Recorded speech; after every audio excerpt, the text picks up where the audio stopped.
Okay, so this encounter did not go the way I thought it was gonna go. I really thought it was gonna be one of them little kumbaya moments, like, this is how I felt. Oh, I didn't mean to make you feel that way. Okay, well, like we're cool. Yes, absolutely. No, baby.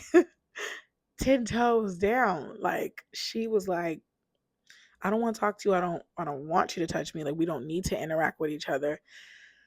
It's so much of like a 180 from the conversation they had before Palm Springs and even the way they interacted with each other at Palm Springs. I personally think, like, from the conversation, like, you could look at her face, right? It felt like a lot of hurt. I think she's still very much hurt by this breakup. This is my opinion. Um, she's never said it, like, in her confessionals or anything, but just because you move on doesn't mean that you fully healed from the hurt that the relationship caused. You move on to someone else because you're open to a new love. But if you're still dealing with the pain that it caused you, or like that why, like still trying to figure out like why did you put me through this? Like why did you waste my time? That is still going to make you feel a certain way about somebody. And I think even though they squashed it, I think maybe even her getting with somebody new has like brought up reasons for her to feel like, yeah, like I want to focus on him. I don't want nothing to do with you. And some people need to be more like that. Like they can't be cool with the ex, but then have somebody new. But she already said it, right? She told well, she didn't tell her, but she told Hannah and Iris that like she has a issue with Bella being cool with her ex, but wanting to be cool with her, which was weird because we all were like, well, you cool with your ex though, right? But she's not. And so I guess, I mean, at least this one, she's not faking the funk. She's not acting like she wants to be his friend, but you can't be his friend.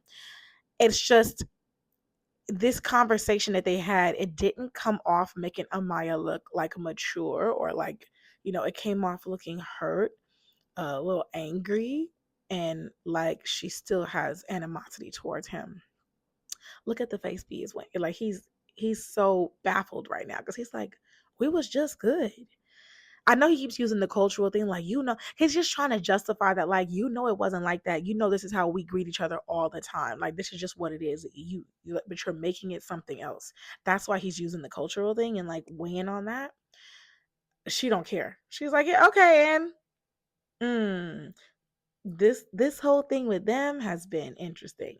That's been their storyline was getting down to the bottom of the stuff that we didn't know as far as like why they broke up for real. Like, was it because of the girls at the club?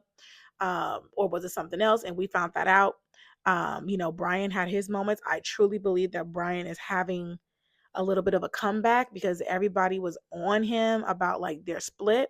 So I remember everybody kept saying, oh, like you wouldn't have got there if it wasn't for her, blah, blah, blah, blah. And I honestly feel like, yes, she's the more popular one, but she needed somebody to get it. Like if no man picked her, she wouldn't have been there. And so people liked Bryan when they were together. It's just, I think when they thought that he broke her heart, people stopped liking him. So I feel like Bryan is kind of like redeeming his image right now or building it for the first time because I don't think nobody got to know him. He was just like Amaya Papaya's man. But anyway, yeah, definitely animosity. I think she's still healing from this. I think she really liked him or loved him like more than what, she may have shown us the public eye. So, or maybe it's what a lot of people were saying when they were in the villa. Like a lot of people thought that she was more invested than he was. We'll never know. But this definitely was an interesting little conversation they had.